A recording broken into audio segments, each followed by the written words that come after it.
കിച്ചണിലേക്കുള്ള wiping clothes ആണ്. Micro fibre അല്ല, അതെന്തോ ലോ ക്വാളിറ്റി സാധനമാണെന്ന് തോന്നുന്നു. ചെറിയ പൈസ ഉണ്ടായിരുന്നുള്ളൂ, അപ്പോൾ അത്രയും ക്വാളിറ്റി പ്രതീക്ഷിച്ചാൽ മതി. അപ്പോൾ എനിക്കൊന്ന് കുറച്ച് ദിവസം യൂസ് ചെയ്യാൻ പറ്റുമെന്ന് തോന്നുന്നു. കുറച്ചുകൂടി ക്വാളിറ്റിയുള്ള അടുത്ത പ്രാവശ്യം ഓർഡർ ചെയ്യണം. എന്നാ നോക്കിക്കോ കേട്ടല്ലോ. അതാ പറഞ്ഞ ആവശ്യമില്ലാത്ത സാധനമാണ്. ഇതും ചൂടോടെ ഇപ്പോൾ വന്നൊരു ഐറ്റമാണ്. എന്താണ് സാധനം? ഇത് എഗെയിൻ നേരത്തെ കണ്ട ചെറിയ വാർഡ്രോബ് ഓർഗനൈസറിൻ്റെ വലിയ വാർഡ്രോബ് ഓർഗനൈസറാണിത്. അതായത് നമ്മൾ വാർഡ്രോബിൽ ഡ്രസ്സ് ഇങ്ങനെ അടുക്കി വെക്കുമ്പോൾ ഇങ്ങനെ വീണ് കളിക്കുമല്ലോ, അത് ഒഴിവാക്കാൻ വേണ്ടിയിട്ടാണ് ഇതിങ്ങനെ. ഇതിനൊരു സ്റ്റീൽ ഫ്രെയിം ഉണ്ട്. ഇതിൻ്റെ സ്റ്റെബിലിറ്റിക്ക് വേണ്ടിയിട്ട് സ്റ്റീൽ ഫ്രെയിം കൊടുത്തിട്ട് അതിന് താഴേക്ക് വെച്ച് കഴിഞ്ഞാൽ ഒതുങ്ങി നിൽക്കേണ്ടതാണ്. ഒതുങ്ങി നിന്നില്ല എനിക്കറിയില്ല കേട്ടോ. ഇങ്ങനെ കിട്ടും. അപ്പോൾ എന്നിട്ട് നമ്മൾ വാർഡ്രോബിലേക്ക് വെക്കുന്നു, സാധനം ഇങ്ങനെ വെക്കുന്നു, അല്ലെങ്കിൽ മടക്കി ഇങ്ങനെ വെക്കുന്നു. അപ്പോൾ ഒരു ഓർഗനൈസിങ് ആയല്ലോ. അപ്പോൾ ദാറ്റ്സ് ഇറ്റ്.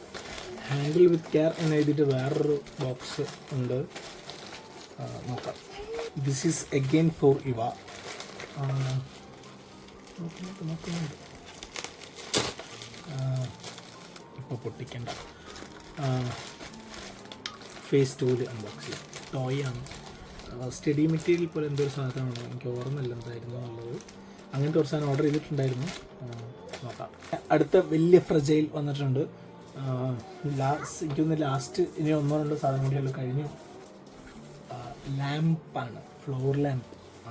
എസ്തെറ്റിക്സിന് വേണ്ടി വാങ്ങിയതാണ്. രസമാണല്ലോ. അപ്പോൾ ഫ്ലോർ ലാമ്പാണ്, അതിൻ്റെ ആ കവറാണ് മുകളിൽ വരുന്നത്. ഐറ്റംസ് വേറെ ഉണ്ട്. ഫേസ് 2 അൺബോക്സിങ്ങിൽ ഇത് വർക്ക് ചെയ്യിപ്പിക്കാം. ഡ്രയറാണ്. ഡ്രയർ വെച്ചാൽ ഈ അയലിന് പകരം ക്ലോത്ത് കയറിൽ കയറ്റി ആരിടുന്നതിന് പകരം ഇത് ഒന്ന് ഓൾറെഡി ഞാൻ വാങ്ങിയിട്ടുണ്ട്. അപ്പം ഒന്നും കൂടെ വാങ്ങിയതാണ്. ആ ഒരു നമ്മൾ ഇപ്പോൾ സാധാരണ ഉണക്കിയിടുന്നപ്പോൾ നമ്മൾ മുകളിൽ ഫസ്റ്റ് ഫ്ലോറിലാണുള്ളത്. അപ്പം ബാക്കിലൊരു ചെറിയ സ്പേസ് ഉണ്ട്, അവിടെയാണ് ഇങ്ങനെ ആരിടുന്നത്. അപ്പോൾ അവിടേക്ക് നല്ലൊരു സ്പേസാണ്. വർക്ക് ഏരിയ അല്ല, പക്ഷേ നമ്മൾ ബാക്കിലൊരു ബാൽക്കണി പോലൊരു സ്പേസാണ്. അപ്പം അവിടെ ഇടയ്ക്ക് വൈകുന്നേരം ചായ കുടിക്കാനും കാര്യങ്ങളും ഇരിക്കാനും സുഖമാണ്. പക്ഷേ ഇതിങ്ങനെ ആകെ ഒരു സ്പേസ് ആരുടെയാണ് അവിടെയാണ് ഉള്ളത്. ഷാഡോ ഒക്കെ ഉണ്ട്. അപ്പം അതിങ്ങനെ കാണുമ്പം ഒരു വലിയ സുഖം. ഇതാകുമ്പം നമുക്ക് പോർട്ടബിളാണ്. അവിടെ എല്ലായിടും ഇപ്പം മഴ വരുമ്പോൾ പെട്ടെന്ന് നമുക്ക് എടുത്ത് ഉള്ളിലേക്ക് വെക്കാം. കുറച്ച് നേരം വെയിൽ ഒളിക്കാൻ തന്നെ അങ്ങോട്ട് വെക്കാം. കാണാനും അത്യാവശ്യം ഭംഗിയല്ല, മൊത്തത്തിലുള്ള ഭംഗികളൊന്നും കുറയും. അപ്പോൾ അതാണ് ഇത് അൺബോക്സ് ചെയ്യാനുള്ളൊരു സ്പേസ് ഇപ്പോൾ ഈ റൂമിൻ്റെ അകത്തില്ല. മൊത്തത്തിൽ ഈ ഗൾഫിൽ നിന്ന് മാമന്മാരൊന്നും പെട്ടി പൊളിച്ച പോലെയാണ് ഇപ്പോൾ ഉള്ളത്. മൊത്തത്തിൽ നല്ലൊരു ഭംഗിയായിട്ടുണ്ട്. അപ്പോൾ ഇത് ഫേസ് 2-ലോ ഫേസ് 3-ലോ ഫേസ് 4-ലോ നമുക്ക് ഓപ്പൺ ചെയ്യാം. ആരും കാണാത്ത സംഭവമൊന്നുമല്ല. സർപ്രൈസ് കിടലും പ്രൊഡക്റ്റൊന്നുമില്ല. നോർമലായിട്ടുള്ള സ്റ്റഫാണ്. എല്ലാം വീട്ടിലേക്കുള്ള സാധനങ്ങൾ തന്നെയാണ്. പ്രത്യേകിച്ച് വേറെ ഇതൊന്നുമില്ല.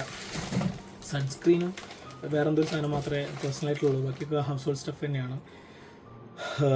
ഇത് ഏറ്റവും വലിയ രസം എന്താണെന്ന് വെച്ചാൽ ഇതിൻ്റെ ഇരട്ടിയോ അല്ലെങ്കിൽ അതിൻ്റെ ഒരു 1 more ആയിട്ട് ഞാൻ ഓൾറെഡി സാധനങ്ങൾ ഓർഡർ ചെയ്തിട്ടുണ്ടായിരുന്നു. അത് അൺബോക്സിങ് വീഡിയോസ് ഒന്നും ചെയ്യാത്തത് ഞാനിപ്പോൾ ഖേദിക്കുന്നു. എൻ്റെ ഖേദം തന്നെയല്ലേ പറയാം. അത് ഞാൻ അവിടെ പ്രകടമാക്കുകയാണ്. അപ്പോൾ അങ്ങനെ. അപ്പോൾ ഇന്നത്തെ എൻ്റെ ഫസ്റ്റ് വീഡിയോ ആണ്. ഇനിയിപ്പോൾ അടുത്ത വീഡിയോസൊക്കെ എങ്ങനെ പോകുമെന്ന് നോക്കാം. എൻ്റെ ഫസ്റ്റ് ഫുൾ വീഡിയോ ഷോർട്സ് ഇട്ടിട്ടുണ്ട്. അപ്പോൾ ഇന്നത്തെ വീഡിയോ അതിങ്ങനെയാണ്. അപ്പോൾ അടുത്ത വീഡിയോയിൽ കാണാം. ബൈ.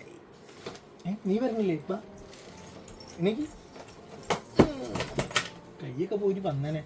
അപ്പോൾ അടുത്ത വീഡിയോയിൽ കാണാം. പറ, അങ്ങോട്ട് നോക്കി പറ.